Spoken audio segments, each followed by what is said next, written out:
بسم اللہ الرحمن الرحیم۔ سورہ بقرہ کی 5ویں آیت میں آپ کو ابھی سمجھاؤں گی کہ مذکور صفات رکھنے والے لوگ ہی راہ ہدایت پر چلنے والے ہیں اور یہی دنیا و آخرت میں کامیابی و کامرانی پانے والے ہیں، کیونکہ ان کی امیدیں پوری ہوں گی اور ان کے سب خطرات ٹل جائیں گے۔ یعنی جو ایمان رکھیں گے، جو راہ ہدایت پر چلیں گے لوگ، وہی آخرت میں کامیابی ان کا مقدر بنے گی، کیونکہ ان کو پوری امید ہے کہ ہم سیدھی راہ پہ ہیں، ہم اللہ کی راہ پہ ہیں، ہم حضرت محمد صلی اللہ علیہ وسلم کی راہ پر ہیں، تو ہمارے سارے خطرے بھی ٹل جائیں گے۔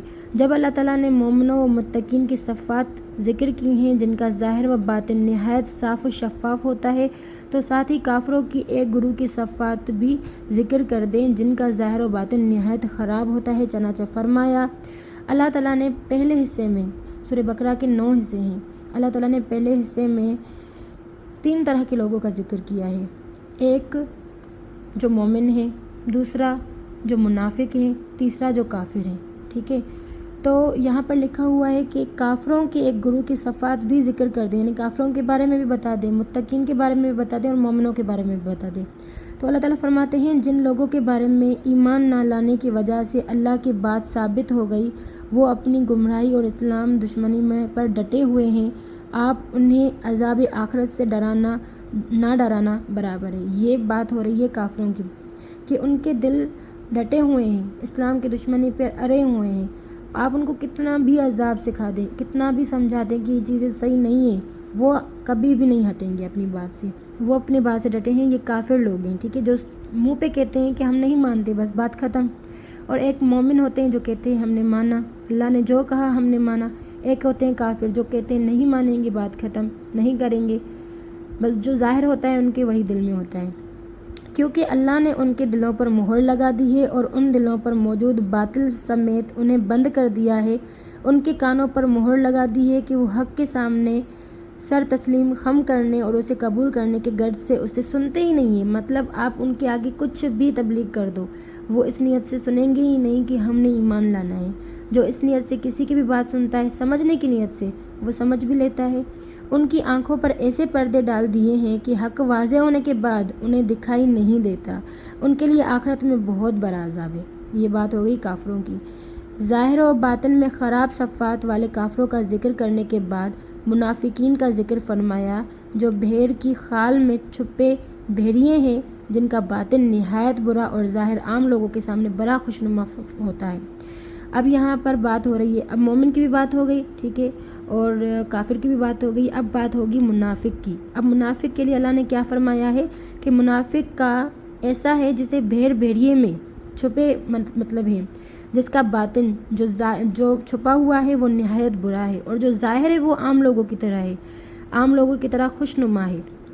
اب آگے دیکھیں اس کے بارے میں کیا بتایا گیا ہے۔ منافق لوگوں کے بارے میں، لوگوں کا ایک گروہ ہے جو ایمان کا دعویٰ تو کرتا ہے، لیکن وہ یہ بات اپنی جان و مال کے بچاؤ کے لیے صرف اپنی زبانوں سے کہتے ہیں، جبکہ اندر سے وہ کافر ہی ہیں۔ مطلب بظاہر کہتے ہیں کہ ہم تو ایمان والے ہیں، پر دل میں ان کے کفر ہے۔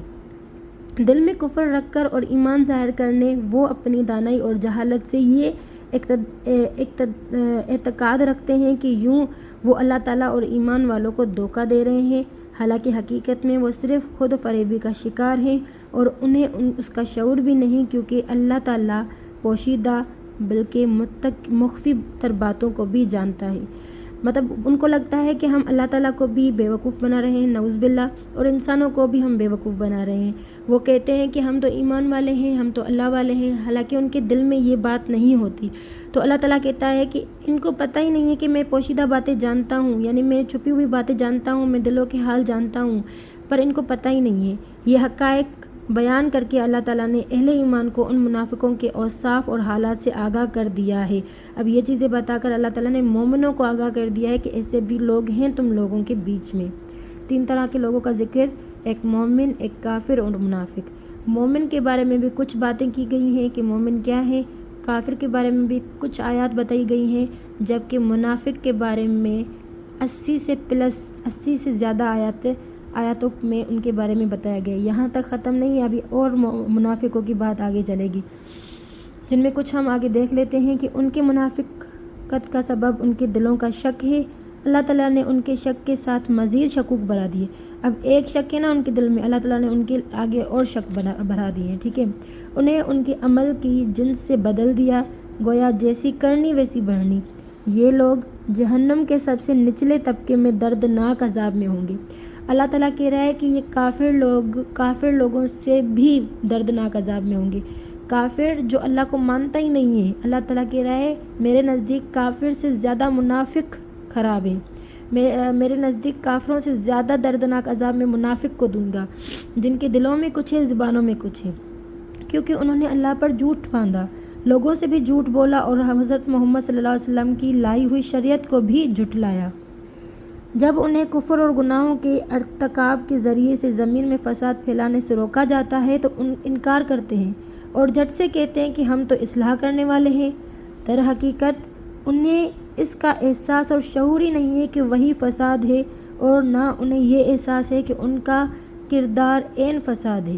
جب ان سے کہا جاتا ہے کہ تم بھی محمد صلی اللہ علیہ وسلم کے صحابہ کرام رضی اللہ تعالیٰ عنہ کی طرح ایمان لاؤ تو انکار کرتے اور تمسخار اڑاتے ہوئے کہتے ہیں کیا ہم بھی بے وقوفی کی طرح ایمان لائیں؟ در حقیقت وہ خود ہی بے وقوف ہے، لیکن وہ اس حقیقت سے ناواقف ہے. جب وہ اہل ایمان سے ملتے ہیں تو ان سے ڈرتے ہوئے کہتے ہیں کہ ہم بھی تمہاری طرح ایماندار ہیں، اور جب اپنے سرداروں اور ڈیروں کے پاس جاتے ہیں تو انہیں اپنی وفاداری کا یقین دلاتے ہوئے کہتے ہیں کہ دراصل ہم تو تمہارے ہی ساتھ ہیں. ہم تو زبانی کلامی تائید کا اظہار کر کے مسلمانوں کا مذاق اڑاتے ہیں. یعنی جب وہ اہل ایمان سے ملتے ہیں ایسے لوگ تو کہتے ہیں ہم تو ایماندار ہیں، ہم تو نیک ہیں، اور جب اپنے ہی جیسے لوگوں سے ملتے ہیں جیسے کہ کافروں سے ملتے ہیں تو کہتے ہیں ہم تو ایسے ہی مسلمانوں کا مذاق اڑاتے ہیں، ہم تو تم لوگوں کے ساتھ ہیں. تو ہم نے آج 15 آیت کے اس سارے میں 15 آیتوں کے ترجمے پڑھ لیے اور سمجھ لیے. اگلی ویڈیو میں یہاں سے میں آپ کو مزید سمجھاؤں گی.